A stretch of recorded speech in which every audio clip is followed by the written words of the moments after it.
kekurangan dan saya tidak seperti biasanya. Saya tidak fit, jadi suara saya kurang keras nantinya ya. Saya tidak terima pertanyaan apa pak ya, jadi pasang telinganya baik-baik.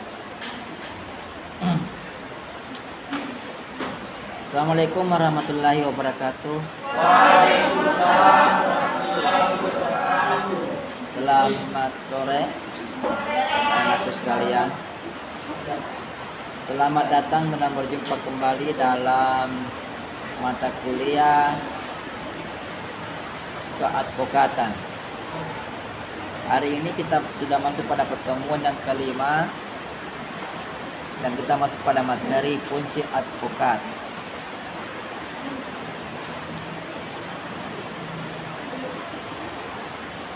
Nah, sebelum saya masuk pada fungsi advokat, saya ingin menyampaikan terlebih dahulu panggilan lain kepada seorang advokat atau statusnya, atau panggilan lainnya lah. Dalam literatur, advokat bisa disebut juga dengan officium nobile. Sudah pernah saya terangkan di awal kuliah. Jadi advokat atau pengacara itu dikenal dengan istilah lain juga, yaitu officium nobile. Artinya profesi yang mulia. Ya, bukan pekerjaan, profesi ya. Profesi yang mulia. Mengapa dia dikatakan profesi yang mulia atau officium nobile? Karena advokat itu wajib memberikan pendampingan hukum kepada semua orang tanpa membeda-bedakan. Tanpa membeda-bedakan asal usul, ras dan sebagainya. Baik kaya maupun miskin, seorang advokat tidak boleh membeda-bedakan dalam memberikan pendampingan hukum.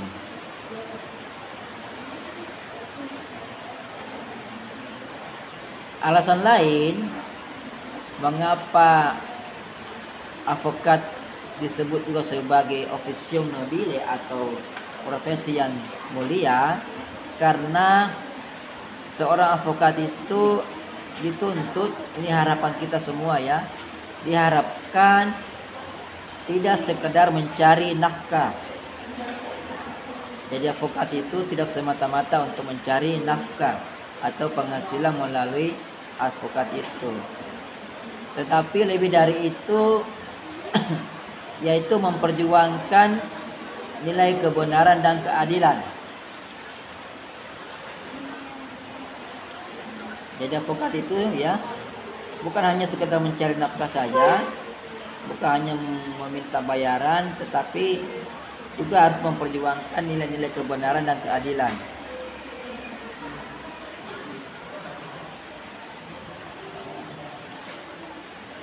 Sehingga dengan alasan ini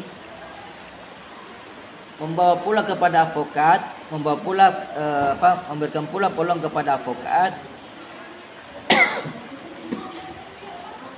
untuk tidak terpaku saja kepada hukum positif yang ada dalam melakukan pendampingan terhadap kliennya.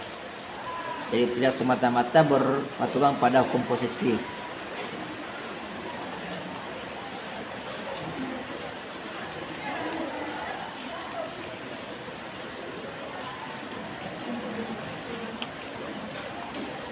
Nah, itu alasan mengapa advokat disebut pula sebagai officium nobile.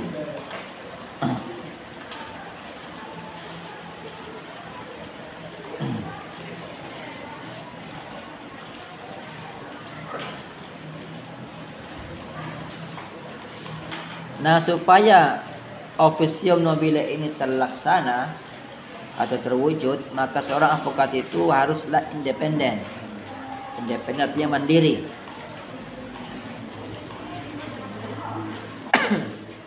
Mandiri atau tidak terikat dalam menjalankan profesinya, yaitu semata-mata membela atau mendampingi masyarakat yang sedang berperkara di hadapan hukum.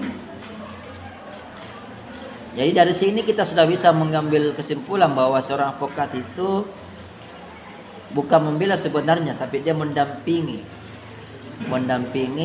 masyarakat yang berperkara di hadapan hukum. Dalam mendampingi itu dia tetap harus berada dalam rambu-rambu kebenaran dan keadilan. Makanya seorang advokat itu, kalau Anda didampingi oleh advokat, belum tentu Anda bebas dari hukuman. Karena kebanyakan itu yang kalau dalam pidana, misalnya perkara kasus perkosaan, pencurian, itu rata-rata yang menyewa advokat adalah pelaku. Di mana negatif advokat itu?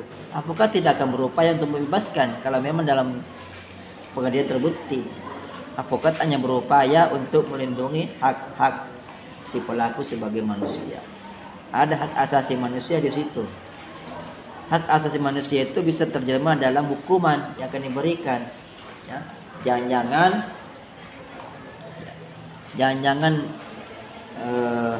objeknya misalnya objek kerugiannya sedikit, tapi hukumannya terlalu banyak, atau mungkin ada perbedaan dengan masyarakat lainnya. Itu yang kita upayakan ya. Tapi bukan membebaskan. Jadi kalau jadi advokat jangan menjanjikan kebebasan klien, tapi mengupayakan saja keberhasilan. Keberhasilan bukan berarti harus bebas, ya, tapi membantu saja, menjaga supaya hak-haknya tidak dilanggar oleh penegak hukum lainnya. Misalnya dalam proses itu paling utama itu.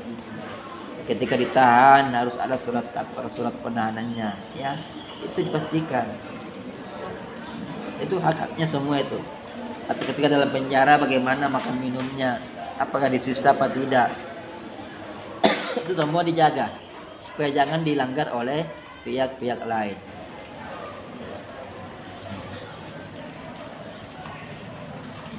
Dalam sistem peradilan pidana, ya, para penegak hukum itu sudah punya tugas masing-masing ya. Sudah punya fungsi dan tugas masing-masing.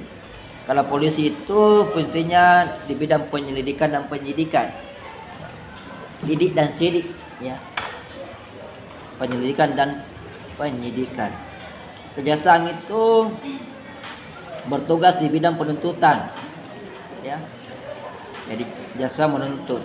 Hakim tugasnya paling akhir yaitu memutus perkara, memeriksa dan memutus perkara. Sedangkan seorang advokat itu tugasnya dalam menjalankan profesinya itu berada di tengah-tengah masyarakat. Jadi tugasnya dia ini ya dalam rangka pendampingan klien atau masyarakat. Itu seorang advokat tetap memegang teguh suatu prinsip. Mungkin biasa kalian dengar ini prinsipnya equality before the law. Pernah dengar kan? Jadi tidak usah tulis ya. Tidak tahu kan tulisannya? Equality before the law. Apa artinya equality before the law? Iya, persamaan. Iya, persamaan kedudukan di hadapan hukum. Ya, setiap orang dianggap sama kedudukannya di hadapan hukum. Nah, kalau sudah memegang prinsip ini, maka kembali ke tadi bahwa seorang advokat tidak boleh memilih-milih pendampingan, tidak boleh memilih klien dengan alasan apapun, karena di mata advokat semua masyarakat itu sama statusnya, ya, memiliki kedudukan sama, semua. Waalaikumsalam, masuk. Semua memiliki persamaan untuk didampingi atau dibantu ketika dia bermasalah dengan hukum. Kemudian asas yang kedua adalah asas presumption of innocence. Pernah dengar ini? Apa artinya itu? Iya. Praduga tak bersalah. Itu arti secara harfiah. Apa maknanya itu praduga tak bersalah? Apa maknanya? Orang yang bisa dikatakan bersalah Seseorang belum bisa dinyatakan bersalah apabila belum ada putusan pengadilan yang ingkrah, ya. Jadi selama belum ada putusan pengadilan yang menyatakan dia bersalah, maka seseorang wajib menyatakan belum bersalah, ya. Jika kita katakan dia bersalah, berarti kita menang asas ini, ya. Dengan alasan inilah seorang penggugat juga tidak memilih-milih klien, karena dia belum tentu bersalah, sehingga seorang advokat tampil untuk mendampingi dan memberikan pelayanan hukum. Dua asas inilah yang menjadi motorik seorang advokat. As equality before the law dan asas presumption of innocence. Dua asas ini sehingga seorang advokat berani mendampingi. Saya tidak bisa bicara banyak, bertanya saja deh. Ada pertanyaan silakan. Ayo, terkait ini fungsi atau tugas advokat di dalam penataran dosen itu, ya, kita sudah melewati namanya pakarti. Pakarti itu pelatihan untuk mengajar. Dalam pelatihan kita sudah diajari bagaimana membangun komunikasi dua arah. Jadi metode ceramah itu sudah ketinggalan zaman katanya, ya. Banyak yang bisa dikatakan bahwa dosennya sendiri yang tidak mau meninggalkan metode ceramah. Padahal dalam faktanya bukan dosen tidak mau, mahasiswa tidak mau. Ini buktinya kalau disuruh bertanya, tidak ada yang mau bertanya. Sebenarnya itu kuliah itu muncul dari pertanyaan.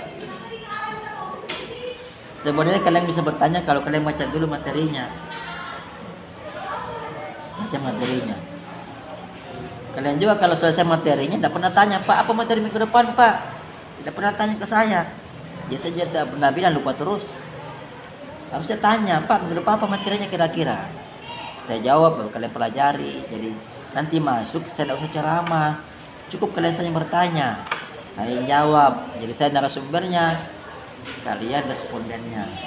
Begitu kalian bertanya, itu baru bagus kuliahnya.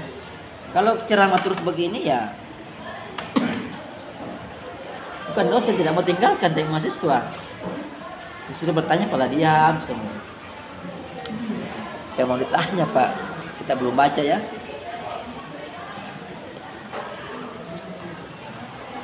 Mengenai Mita, ada pertanyaan Mita? Ada? Aku tanya senyum saya kerjanya.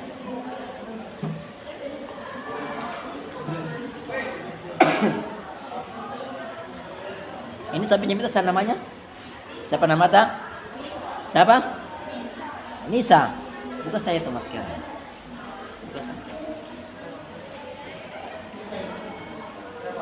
Ya silakan.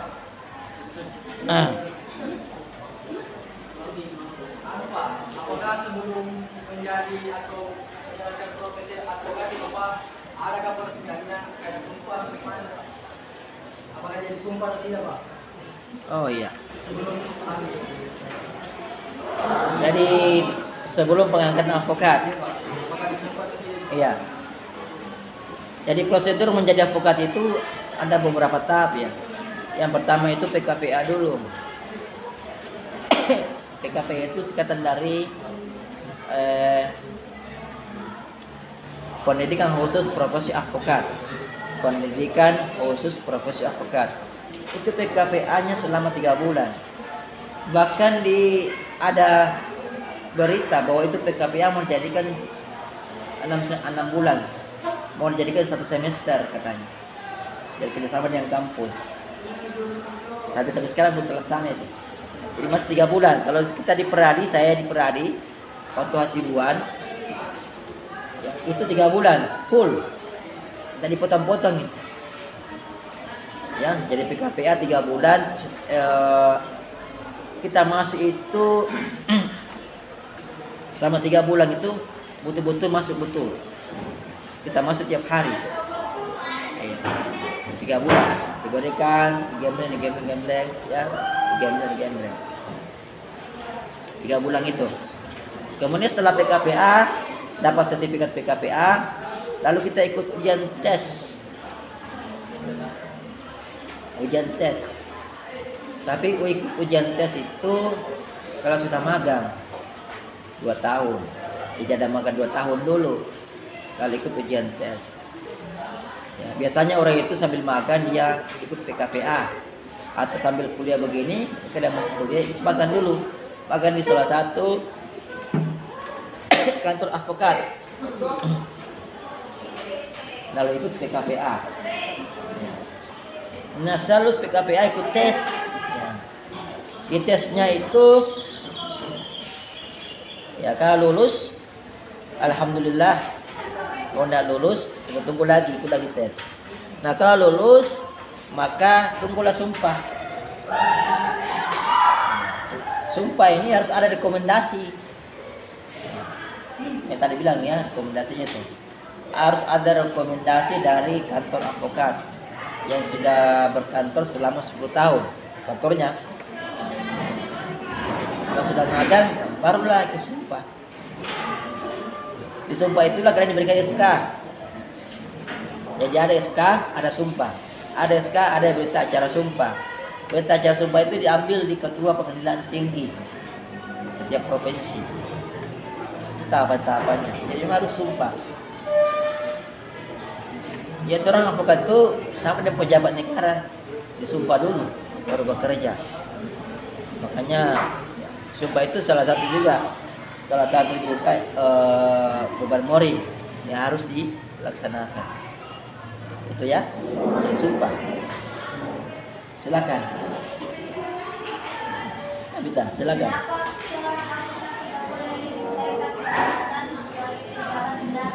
Oh iya. Mengapa seorang advokat tidak boleh merangkap jabatan sebagai pejabat negara?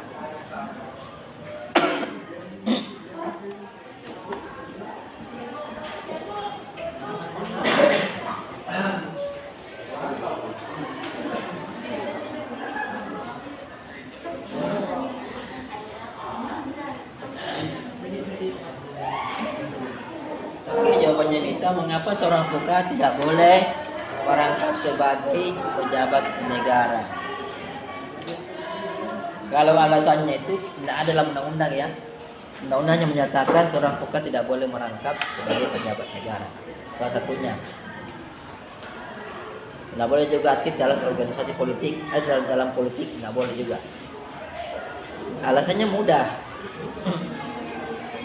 Ya. Kalau seseorang itu menjadi pejabat negara, orang pemegang advokat, ya, ketika dia menangani perkara pasti dia akan menggunakan jabatannya. Jadi jawabannya itu dikhawatirkan terjadi penyalahgunaan jabatan. Bayangkan kalau advokat itu menjadi menteri misalnya, ya, menjadi menteri, tapi dia masih advokat, dia tangani perkara misalnya, perkara perdata, ada sengketa tanah, ya. Seharga 1 M misalnya, kan tinggal dia kode bawahannya. Misalnya dia menteri agraria, kan tinggal dia kode menteri hukum dan HAM. Tahu itu? Nah, mau hakim itu setahunan kan nggak begitu. Nah, itu bahasa kasarnya. Jadi itu menghindari ya penyalahgunaan kewenangan, ya, atau penyalahgunaan kekuasaan. Itu dihindari.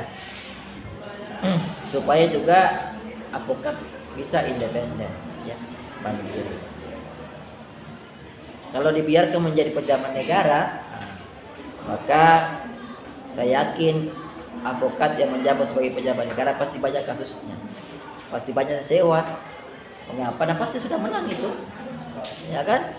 Kalau jadi menteri misalnya, menteri dibolehkan jadi advokat, dia masih tangani perkara. Ketika tangani perkara tinggal dikode saja yang di bawahnya, ya kan? Bukan saya menteri yang ke daerah sudah luar biasa.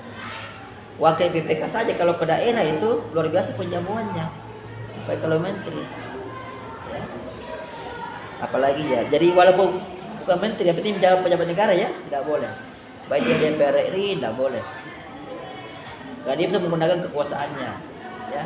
Dia bisa menekan. walaupun tidak langsung, tapi dia memberikan tekanannya.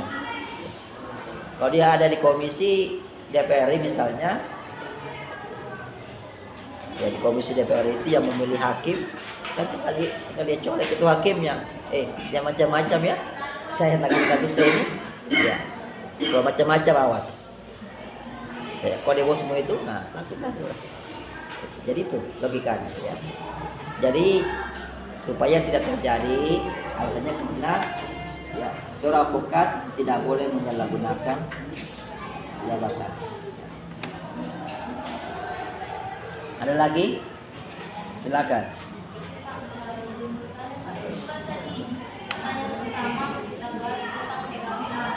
Kemudian setelahnya itu PKPA ada tesnya, tapi untuk tesnya itu harus magang dulu Pak. Nah itu kalau magangnya Pak, rekomendasi dari lembaga PKPA itu atau dari orangnya sendiri? Oh ya, magang itu dari kantor advokat, bisa dari LBH, bisa dari kantor hukum pribadi, ya bisa. Saya dulu magang itu dari LBH-nya Pak Akbar, magang, keterangan magang itu. Jadi bisa dari LBH, bisa dari kantor. Nah, kantor advokat itu tidak harus mewah. Jadi kantor advokat itu jangan berpikir di benak kalian bahwa kantor advokat itu begini, gedungnya bagus, tidak. Jadi advokat itu kantornya bisa di rumahnya. Itu hebatnya advokat. Karena di SK ditulis ruang kerja. Di SK tulis di SK dari pengurus itu, dari ketua dikatakan situ ruang lingkup kerja adalah seluruh wilayah Republik Indonesia. Bayangkan. Di mana pun kita berkantor boleh. Boleh di rumahnya sendiri, boleh disewa sendiri. Kalau saya misalnya saya berkantor di rumah saya, cuma saya belum tulis. Tapi itu kantor saya. Ada yang butuh bantuan silakan ke rumah saya konsultasi. Begitu pun yang lainnya. Jadi tidak membutuhkan biaya. Ya kalau mau saya menyewa kantor ya butuh biaya juga. Ya, tapi tidak wajib. Ya jangan berpikir ada kantornya harus begini, tidak. Apa kantornya isinya? Harus adakah sekretarisnya? Tidak perlu. Iya, bebas. Tidak perlu, terserah. Ya jangan bayangkan kantornya Oce Kaligis, kantornya Bang Paris, kantornya ketua umumnya Peradi. Siapa ketua umum Peradi? Siapa? Bang tadi saya sebut. Siapa? Yang lain? Siapa ketua umumnya Peradi? Ketua umumnya Peradi. Baru tadi saya sebut di awal perkuliahan. Atau saya jadikan tugas lagi ya? Masa enggak tahu? Sebelum itu posisi bawah. Setelah posisi bawah siapa lagi? Siapa tadi? Ada tadi saya sebut di awal kuliah, ya? Siapa?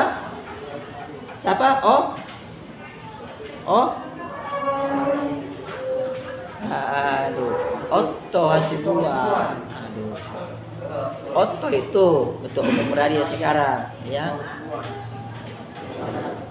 Yang bayangkan seperti itu, kantornya itu sudah besar semua itu, ya. Tapi kalau yang kita ini kasihan masih di rumah, ya. Kayak kantornya itu kalau Anda baca biasa di itu tertulis itu kantor hukum Dr. Muhammad Syariah MSIL dampaknya konsultan dan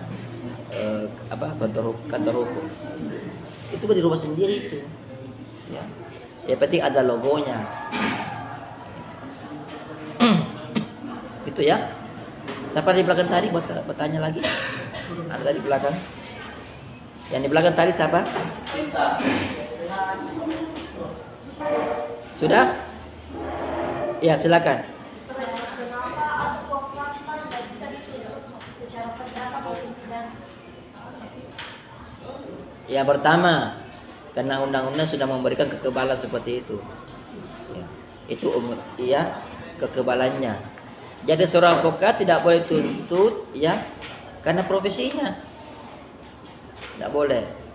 Itu larangan undang-undang. Silakan baca undang advokatnya. Ya. Tidak boleh. Selama itu berkenaan dengan pekerjaannya tidak boleh. Bahkan memberikan keterangan kepada orang lain tidak boleh. Jadi informasi antara klien dan seorang advokat itu informasi rahasia, tidak boleh dibeberkan. Jadi jangan khawatir jika kalian punya masalah dengan advokat. Jika Anda punya masalah kemudian bawa ke advokat, maka advokat itu akan mengunci mati itu rahasianya. Tidak boleh. Itu sudah perintah undang-undang. Walaupun polisi minta keterangan tidak boleh. Selama itu ingat, selama itu berhubungan dengan kasus yang dia tangani, ya. Tidak boleh. Ya misalnya ada kasus perceraian, ya. Ini kan klien kalau perceraian itu kan klien dengan menceraikan, klien harus jujur kepada advokatnya. Kalau tidak jujur bagaimana bisa dibuat gugatannya, ya kan? Iya. Misalnya klien menyatakan bahwa suami saya itu impoten misalnya, punyanya tidak berfungsi, itu rahasia, tidak boleh dibeberkan. Jadi kalau ada yang tanya, kenapa tuan sana bercerai? Ada yang kau tahu? Tidak boleh dibilang, oh tidak tahu saya. Itu Anda pengacaranya, dia sampai tidak tahu. Tidak boleh dibilang-bilang. Ya, kayak itu masalah aibnya orang. Ya, rahasia. Jadi seorang advokat itu ya hanya pandai berbicara di dalam pengadilan, tapi jangan berbicara dia membiarkan rahasia orang di masyarakat, tidak boleh. Itu sudah politik juga itu.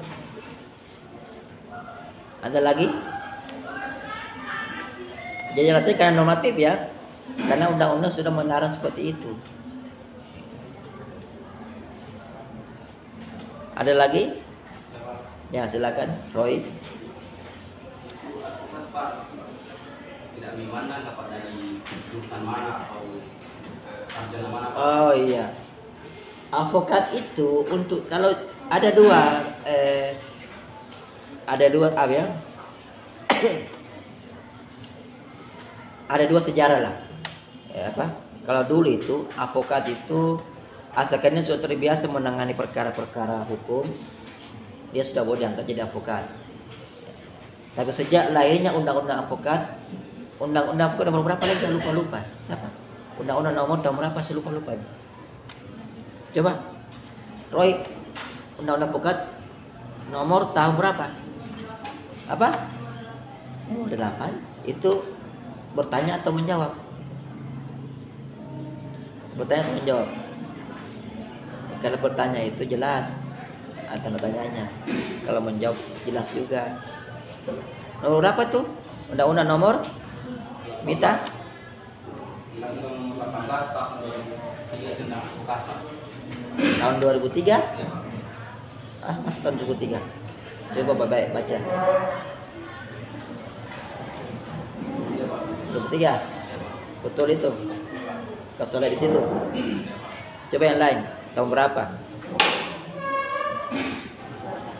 Ketik situ HP-nya kalian, undang-undang advokat, coba. Atau tidak punya data kah? Kasihan. Tidak punya data? Tidak ada? Kasihan. Siapa sini yang terima bidik misi? Ada data? Ada data tak? Jangan tidak ada tamu. Ada data tak? Ada data. Ada. Coba ketik situ DPM.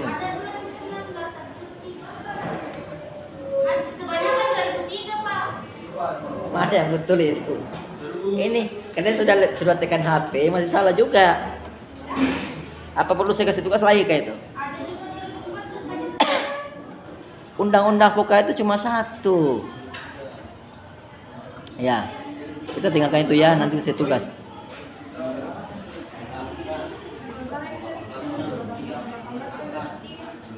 Apa tadi pertanyaannya Roy? Saya jawab gak?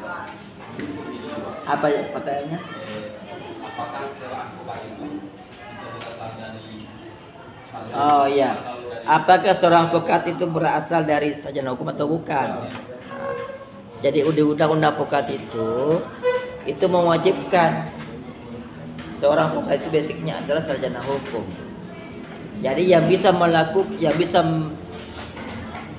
mengikuti PKPA hanyalah sarjana hukum saja.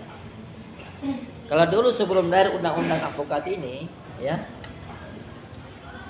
belum ada PKPA, ya, orang dulu, ya, sebelum lagi undang advokat, PKPA belum ada, sehingga semua sarjana boleh ke situ. Biar sarjana ekonomi boleh, doktoranis boleh, asalkan itu terbiasa menangani perkara. Tapi dengan lahirnya undang-undang ini, undang-undang advokat, maka yang boleh menjadi advokat hanyalah sarjana hukum. Ya. Hanya sarjana hukumlah yang boleh mengikuti pendidikan khusus profesi advokat. Ada lagi? Itu tadi Pak, yang betul. Hah? Undang-undang advokat yang mana? Nanti saya carikan. Nanti saya kasih tugas saja ya. Tiga Pak, betul. Iya. Walaupun buat atau salah, saya kasih tugas saja. Ya. Nanti saya tugas saja. Nanti benar atau salahnya akan saya balas di komentarnya nanti. Ya.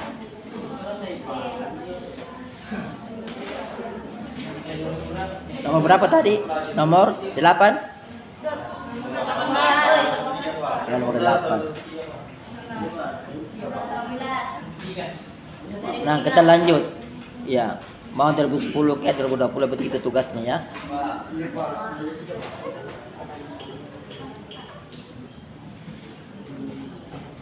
Jadi fungsi advokat itu, ini kita belum masuk ke fungsinya. Bisa kita lihat di dalam salah satu fungsinya ya. Di dalam pasal 114 KUHP. Tahu KUHP? Apa tuh KUHP? Hah? Apa? Kitab apa? Apa? Kitab undang-undang acara pidana Pak. Oh iya. Saya kira lain. Ya. Saya kira KUHP. Ya. Nah, di pasal 114 itu menyatakan bahwa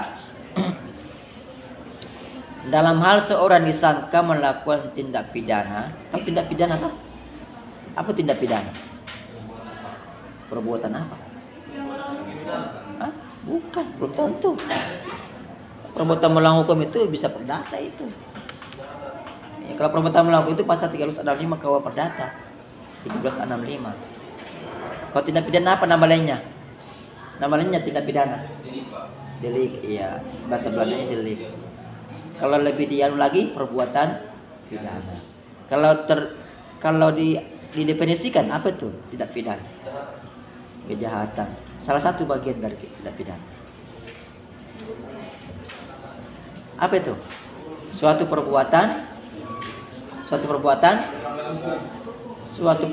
yang melanggar ketentuan pidana. Ini sudah selesai. Suatu perbuatan melanggar ketentuan pidana. Ketentuan pidana itu terdapat di mana? Di mana? Bukan pasal. Ketentuan pidana terdapat di mana? Ketentuan pidana. Di KUH pidana. Apalagi? Kalau di KUH pidana itu namanya apa? Delik apa? Apa? Kalau di KUH pidana namanya tindak pidana. Kalau orang melanggar ketentuan dari KUH pidana namanya tindak pidana apa? Ayo, tindak pidana? Tindak pidana umum. Kalau melanggar undang-undang di luar itu namanya tindak pidana seperti undang-undang ITE. Apa tindak pidana apa namanya itu? Undang-undang korupsi. Itu tindak pidana apa? Oh, ya. Dipahami itu ya? Saya ulangi. Jadi di pasal 114 KUHP berbunyi dalam hal seorang disangka melakukan tindak pidana sebelum dimulainya pemeriksaan oleh penyidik, penyidik wajib memberitahukan kepadanya tentang haknya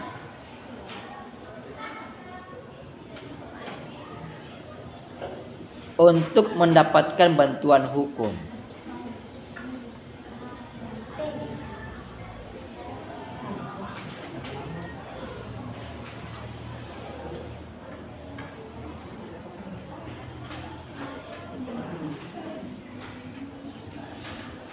Atau bahwa ia dalam perkaranya itu wajib didampingi oleh penasihat hukum.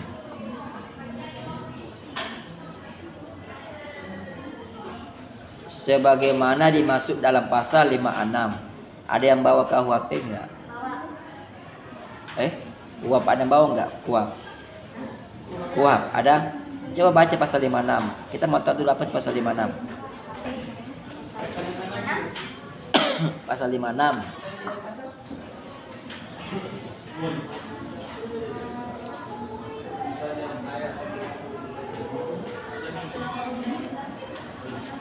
Coba. Siapa yang bawa? Baca dulu. Pasal 56 KUHP.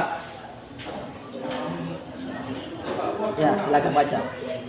Roy. Pasal 56 KUHP tentang barang siapa dengan sengaja membantu dalam menjalankan hukum dengan sengaja memberikan kesempatan, daya upaya atau keterangan untuk melakukan kejahatan itu. Mana sampai apa bukunya? Coba baca. KUHP pun KUHP. Apa tuh? Itu KUHP. Hah?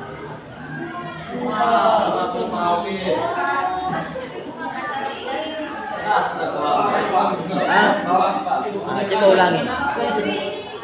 Dalam pasal 6 ayat 1 yang menyatakan bahwa dalam hal tersangka atau terdakwa disangka atau didakwa melakukan tindak pidana yang diancam dengan pidana mati.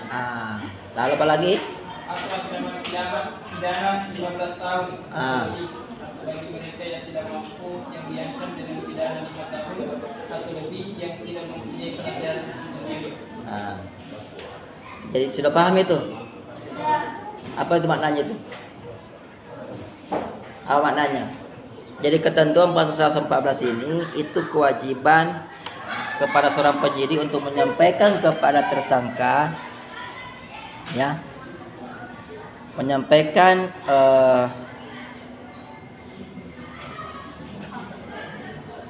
kepada tersangka bahwa si tersangka itu boleh didampingi oleh seorang advokat apabila hukumannya itu hukuman mati misalnya, ya. Iya. Hukuman mati 15 tahun namun minimal 5 tahun.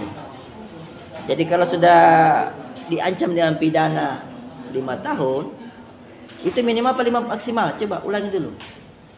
Minimal apa maksimal? Ya 5 tahun tadi. Baca baik-baik dulu.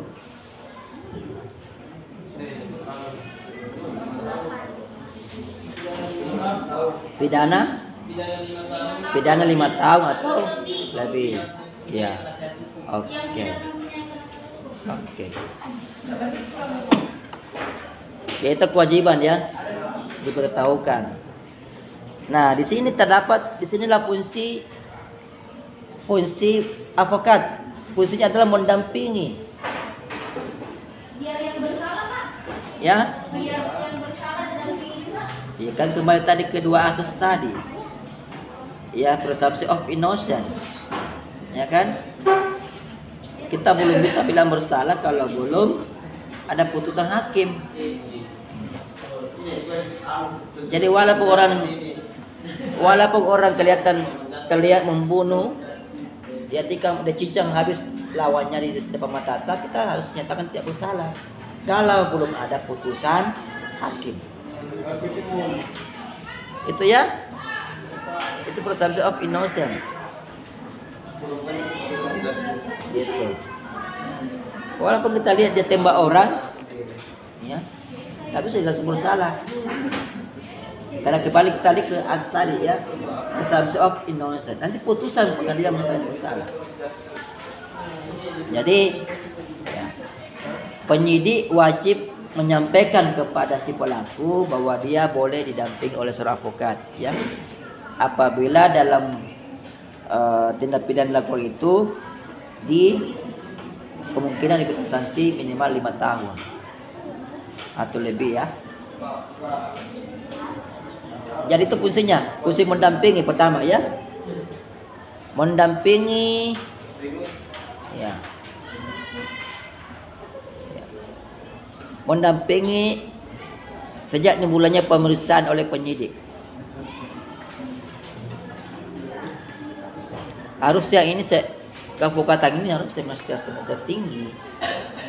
Iya, karena sudah ada kata penyidik itu kan sudah harus masuk dulu di mata kuliah hukum acara pidana. Kalau sudah 3 penyidikan itu apa yang statusnya orang sudah sebagai apa? Si pelaku. Kalau sudah 3 penyidikan, statusnya pelaku sebagai apa dia? Kan ada terduga, ada tersangka, ada terdakwa, ada terpidana. Tersangka. Kalau penyelidikan, ya, terduga.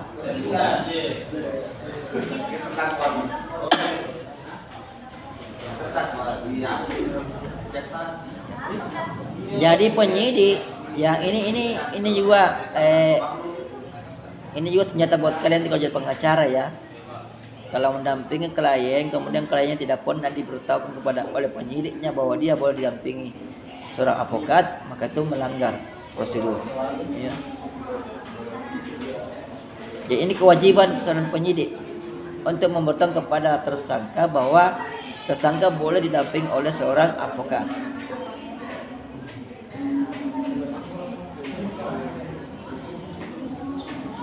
Nah, kemudian di dalam pasal 115 ayat 1, pasal 115 ayat 1 KUHP, ya, masih KUHP, dinyatakan bahwa dalam hal penyidik sedang melakukan pemeriksaan terhadap tersangka, penasihat hukum dapat mengikuti jalannya pemeriksaan dengan cara melihat serta mendengar pemeriksaan. Ini fungsi yang kedua, ya. Fungsi yang kedua seorang advokat. Jadi ketika pemeriksaan sedang berlangsung terhadap tersangka yang dia dampingi, maka dia diberikan kewenangan untuk mengikuti pemeriksaan. Tapi ya hanya dia melihat, ya, melihat dan mendengar saja. Tidak boleh ikut bertanya. Jangan coba-coba bertanya, tapi hanya melihat dan mendengar saja. Dan itu tujuannya apa? Untuk menganalisa, ya. Untuk menganalisa mana, ya, tindakan-tindakan aparat yang melanggar hak-haknya si tersangka. Itu saja, supaya hak-haknya dijaga. Ya, saling mengingatkan lah, katakanlah juga itu kepolisian juga lupa kalau sudah mengusaha, ya, sudah terbawa emosi, kadang lupa juga kita ingatkan. Kita ingat bahwa ada hak yang dilanggar. Ya.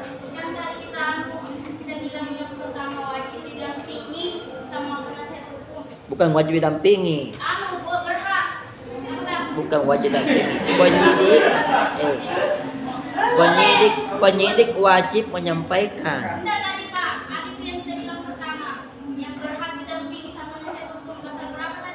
114.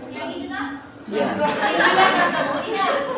Bagaimana jika tersangka menolak didampingi sama penasihat? Itu adalah haknya dari tersangka.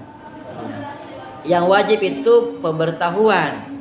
Jadi penyidik wajib memberitahukan kepada tersangka bahwa ia boleh didampingi oleh penasihat hukum atau advokat. Iya, dia tolak boleh. Yang penting penyidik sudah menyampaikan. Itu kewajiban penyidik, ya. Bukan kewajiban tersangka untuk menerima, tapi kewajiban penyidik untuk menyampaikan.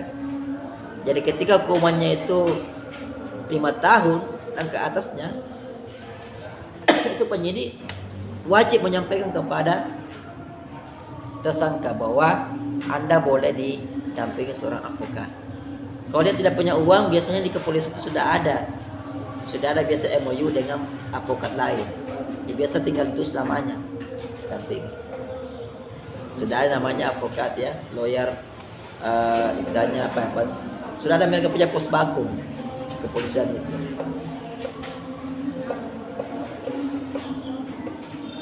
Jadi wajib dampingi ya.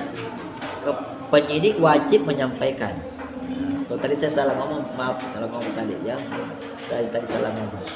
Jadi penyidik wajib menyampaikan bahwa tersangka boleh didampingi. Bukan tersangkanya wajib didampingi, tidak.